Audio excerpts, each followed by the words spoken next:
नमस्कार। मैं हूं अमित। मेरे साथ इस वक्त मौजूद हैं प्रदेश उपाध्यक्ष, कांग्रेस के प्रदेश उपाध्यक्ष जेपी श्रीवास्तव जी। बहुत बहुत स्वागत है सर आपका। धन्यवाद। वर्तमान में सरगुजा में जो एक्सीडेंट का मामला है, इसके बाद कई हिंदू संगठन और भारतीय जनता पार्टी, कांग्रेस पार्टी सब कोई मिलकर इसका विरोध कर रहा है। आपका क्या स्टैंड है इस पर? देखिए, प्रश्न चिन्ह तो इस पे उठता है कि जब ट्रिपल इंजन की सरकार है और इतनी शक्तिशाली सरकार होने के बाद ये स्थितियां हो रही, प्रशासनिक स्थिति इतनी लचर हो गई है, तो या तो वर्तमान में प्रशासन इस सरकार से बेलगाम हो गया है या सरकार की ही ऐसी मंशा है कि अराजकता हो। आज जो यहाँ अभी हाल में जो सरगुजा में घटना घटी, तो उसमें एक विचारणीय बिंदु यह है कि घटना घटने के कितने समय बाद और कितने दिन बाद अटेम्प्ट टू मर्डर की धारा लगाई गई जी। यदि ये धारा पहले लग जाती, क्यों नहीं? जब ये धारा लगनी ही थी तो पुलिस ने ये धारा पहले क्यों नहीं लगाई? महत्वपूर्ण सवाल यह भी है सर कि जब वहां पर मारपीट करता है आरोपी, पुलिस वहां पहुंचती है तो तत्काल आरोपी को गिरफ्तार क्यों नहीं करती है? धारा तत्काल नहीं लगाती है। धारा तब लगाती है जब कोई संगठन ज्ञापन देते हैं, आंदोलन करते हैं।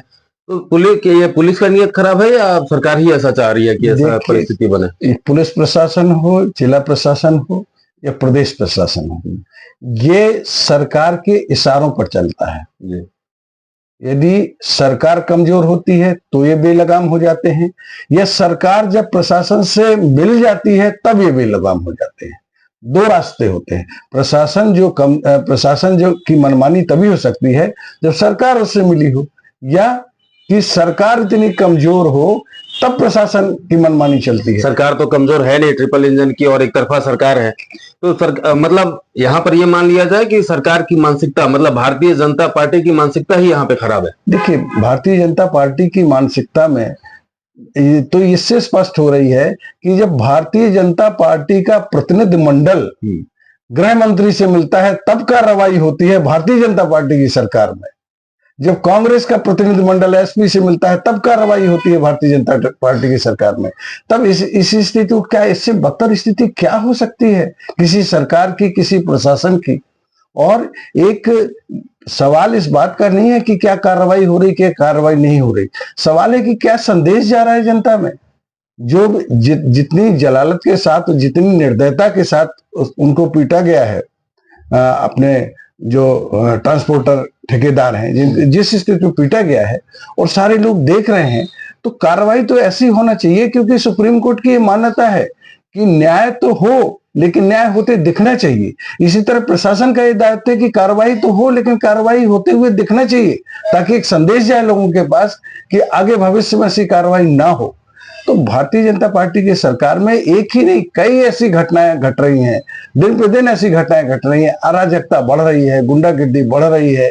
ऐसी स्थिति में यदि नियंत्रण नहीं हुआ तो खराब और खराब स्थिति। आपका एक बात और भी महत्वपूर्ण है, अगर वर्तमान में कांग्रेस की सरकार होती तो ये भाजपा के लोग धूम मचा दिए होते कि एक समुदाय विशेष का व्यक्ति इस तरह का आतंक मचा रहा है। अब भाजपा की सरकार है, ट्रिपल इंजन की सरकार है, नीचे से लेकर ऊपर तक भाजपा की सरकार है, उसके बाद भी इस तरह के अपराध हो रहे हैं और सरकार कुछ नहीं कर पा रही है। तो पहले आपका जो एक था कि सरकार की जो मंशा है, इनका नियत खराब है।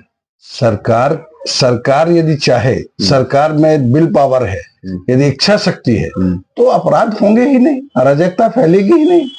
और पुलिस की इतना साहस या प्रशासन का इतना साहस कैसे होगा कि अपराधी से मिल जाए, अपराधी पर कार्रवाई देर से करे, अपराधी पर कार्रवाई ना करे? ऐसा हो ही नहीं सकता। इससे स्पष्ट है कि सरकार की ही इच्छा शक्ति नहीं है, सरकार ही अपराध पर नियंत्रण नहीं चाहती है। सरकार या तो जानबूझ के ऐसा कर रही है या फिर सरकार कमजोर हो चुकी है। ऐसा तो नहीं कि पुलिस के अधिकारी जो सरगुजा संभाग में हैं, जो संभाग संभाले हुए हैं, जो जिला संभाल रहे हैं, इन्हीं के पास योग्यता ना हो? देखिए, ये तो सरकार ने नियुक्त किया है, तो योग्यता होना या देखिए, कोई आईएएस है, आईपीएस है, उसकी योग्यता पर तो उंगली नहीं उठाई जा सकती है, लेकिन उसकी कार्यशैली पर उंगलियां उठेंगी ही। और सरकार पर इस बात के लिए उंगलियां उठेंगी कि उसने कैसे व्यक्ति को किस संभाग में पदस्थ किया है, और यदि पदस्थ करने के बाद भी नियंत्रण नहीं हो रहा तो सरकार क्या कार्रवाई कर रही है? विचार ये है। पुलिस की नीयत पर सवाल उठाएं फिर, क्योंकि हाँ, कुछ दिन पहले कोरवा जनजाति के कुछ लड़के लड़ाई झगड़ा किए थे, जिसमें पुलिस ने बाकायदे उनका शहर में जुलूस निकाला, नारा लगवाया, पुलिस हमारी बाप है, गुंडागर्दी नहीं करेंगे। वो गरीब परिवार के, पिछड़े हुए समाज के बच्चे थे। अभी अपराधी जो है संपन्न परिवार से है।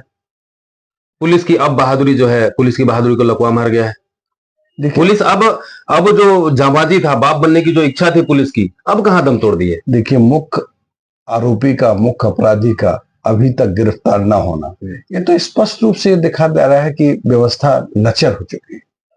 इसमें तो कोई विचार नहीं है, कोई दो मत है ही नहीं कि व्यवस्था एकदम लचर हो चुकी है।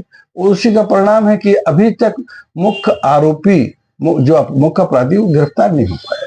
इतनी मांग के बावजूद, जब भारतीय जनता पार्टी की सरकार की मांग ही भारतीय जनता पार्टी, मतलब भारतीय जनता पार्टी के लोगों की बात ही नहीं सुन रही है भारतीय जनता पार्टी की सरकार। कांग्रेस के प्रतिनिधिमंडल तो चलिए, हम लोग, कांग्रेस तो विपक्ष में, उसकी बात नहीं सुन रही, तो अपने कार्यकर्ताओं की बात सुनिए। जिस सरकार में उसके कार्यकर्ताओं की बात ना सुनी जाए, उस सरकार के बारे में सोचना होगा। भारतीय जनता पार्टी की जो नीयत है इस मामले में, क्या भारतीय जनता पार्टी को ऐसे घटनाओं की या ऐसे लोगों की जरूरत है ताकि समाज में थोड़ा असहिष्णुता पैदा किया जाए और उसका फिर वोट बैंक में उसको बदला जाए? देखिए, ये तो भारतीय जनता पार्टी का तो ये मूल मंत्र है, जातिवाद फैलाना, संप्रदायवाद फैलाना। ये तो भारतीय जनता पार्टी का मूल मंत्र है, उसी के सहारे से ये राजनीति कर रहे हैं। तो उस पर तो कोई बात कहने की आवश्यकता नहीं। सारे भारत जान रहा है इस बात को कि इनकी राजनीति का मूल आधार क्या है भारतीय जनता पार्टी का। मतलब भारतीय जनता पार्टी चाहे कितने भी हिंदुत्व की बातें कर ले, लेकिन ऐसे मामले में अभी तक मुख्य आरोपी का नहीं पकड़ा जाना कहीं ना कहीं पे भारतीय जनता पार्टी के नियत को दर्शाता है कि भारतीय जनता पार्टी भी चाहती है इस तरह के अपराध हों, इस तरह के समाज में घटनाएं हों जिससे असंतोष फैले और फिर उस चीज को वो बाद में अपने वोट बैंक के रूप में बदल लिया करें। सर, अगला सवाल है, जो छत्तीसगढ़ में कांग्रेस नेता हो या पूरे देश में जो विरोधी नेता हैं भाजपा के, उन सब के ऊपर जो कार्रवाई हो रही है, इस पर क्या कहेंगे आप?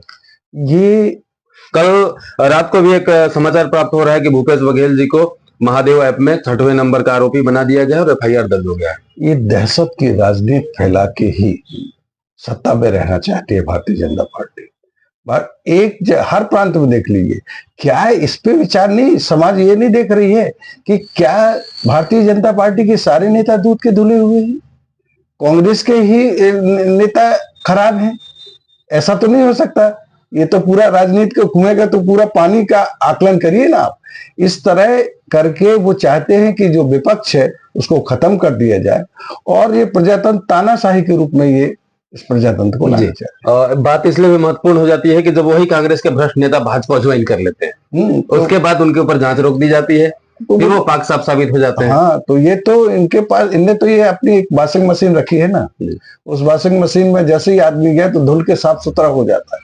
जब कांग्रेस का आदमी चला जाता है बीजेपी में तो वो साफ सुथरा हो जाता है, और जब तक कांग्रेस में रहता है तो सीबीआई और फिर जो अब जनता सारी बातें समझ चुकी है, सारी जनता जान चुकी है। कांग्रेस पर, विपक्ष पर और जो अन्य भी कांग्रेस के अलावा जो भी भारतीय जनता पार्टी के विपक्ष में, उन पार्टियों के नेताओं पर कार्रवाई करके ये दहशत, लेकिन दहशत की राजनीति ज्यादा दिन तक नहीं चलती।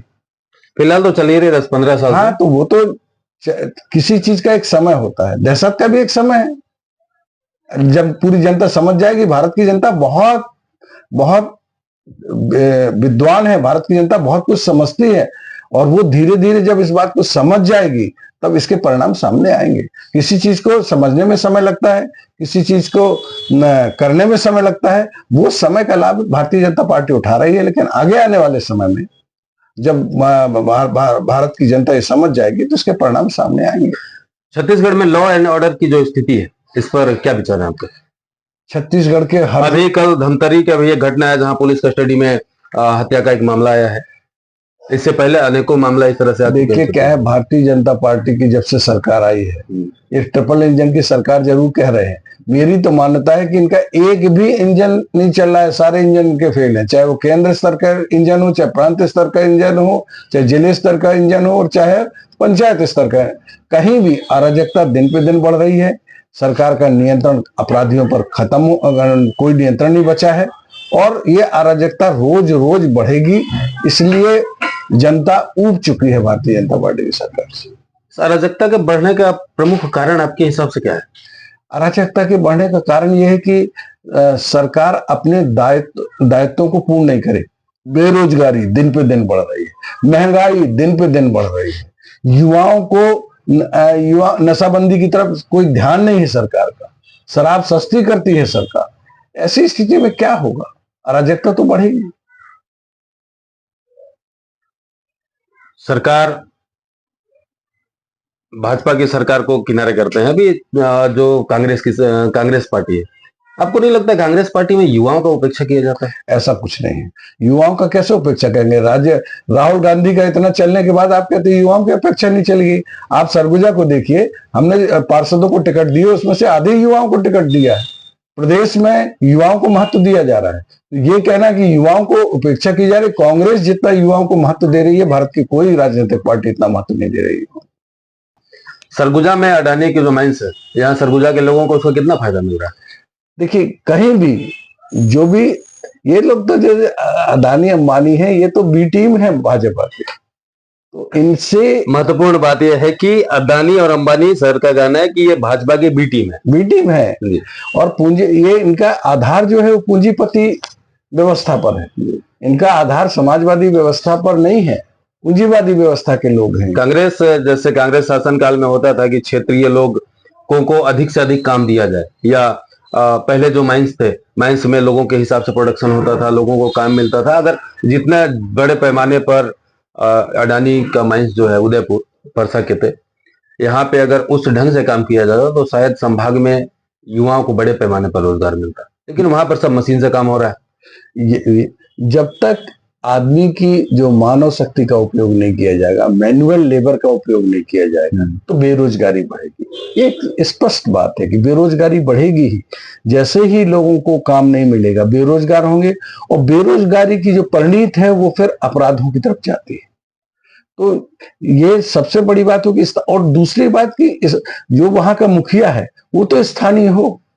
आप प्राइवेट, सरकार पंगु हो गई है क्या? सरकार खुद क्यों नहीं माइंस चला रही है? खुद क्यों नहीं कुछ करती है? विभाग के द्वारा क्यों नहीं करवाती है? लोगों को ठेके पे क्यों करवाती है? बड़े बड़े ठेकेदार वहां बैठ जाते हैं और वहां के स्थानीय लोगों को स्थान नहीं मिल पाता। इससे एक फ्रस्ट्रेशन आता है लोगों में, और फिर वो अपराध की तरफ जाते हैं। इस पर ध्यान देना सरकार को बहुत जरूरी है। सरकार तो निजीकरण की तरफ ज्यादा ध्यान दे रही है। अभी जो हमारा यहाँ केरता में शक्कर कारखाना था, इसका भी निजीकरण का मामला सामने आ रहा है। सरकार की मंशा लगभग जितनी समझ में आ रही है, बेच दो और उनके लोग खरीद लेंगे। देखिए, हमें तो अब ये डर लगने लगा है कि कहीं ये हिमालय को गंगा का प्राइवेटाइजेशन न कर दे, हिमालय का प्राइवेटाइजेशन न करके किसी को ठेका दे दे, कहीं गंगा का प्राइवेटाइजेशन न करते। ये निजीकरण इसलिए कर रहे हैं कि कुछ विशेष व्यक्तियों को लाभ पहुंचाने के लिए, और उनके माध्यम से सरकार को लाभ पहुंचाने के लिए। ये एक इनकी एक स्थिति है, इनका एक कार्रवाई का एक ढंग है, एक मंशा है। इसलिए ये आवश्यक है कि प्राइवेटाइजेशन ना हो, और प्रजातांत्रिक ढंग से जिस ढंग से कार्य हो रहा है वो हो। निजीकरण तो शब्द ही ऐसा है कि निजी व्यक्ति को देना और सभी व्यक्तियों को देना, दोनों बिंदुओं में बहुत फर्क है। सरकार की मंशा चाहे जो भी हो, विपक्ष इसमें क्या कर रहा है? विपक्ष जो कर सकता है कर रहा है। विपक्ष के रोज आंदोलन हो रहे हैं, और जब भी कोई आंदोलन करता है, जब भी कोई करता है, उसके यहाँ सीबीआई आ जाती है, उसके आईडी आ जाता है। ये तो स्थिति है सरकार की। आप जो भी ज्यादा आंदोलनकारी होगा, जो भी सरकार का विरोध करेगा, उसके खिलाफ ये ईडी सीबीआई आ जाएगी। इस स्थिति में कांग्रेस पुरजोर विरोध कर रही है, लेकिन अब उसके विरोध के परिणाम बाद में आएंगे। किसी चीज के परिणाम तत्काल नहीं आते हैं, आएंगे परिणाम, और अच्छे परिणाम आएंगे। जनता इनके कार्यों का इनको जवाब। तब तक तो